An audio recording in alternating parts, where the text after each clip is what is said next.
Huwa fatt li l-Gvern mhux jinvesti fis-settur tal-housing tant li f'6 snin ma benix appartament wieħed għall-akkomodazzjoni soċjali.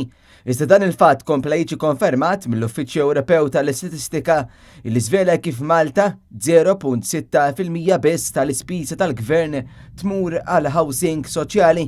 Din ir-rata hija nofs ta' dak li jonfqu pajjiżi oħra Ewropej, tant li l-medja Ewropea hija ta' 1.3%.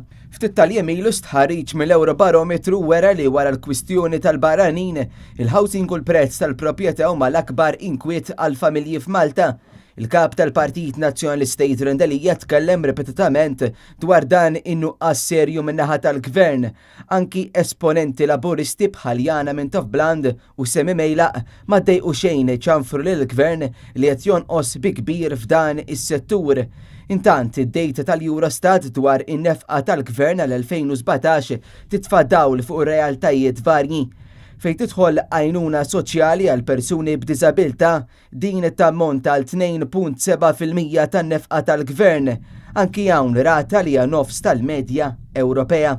In-nefqa tal-Gvern Malti fejn jidħol is-settur tal-ambjent hija biss ta' 0.9% tal-GDP.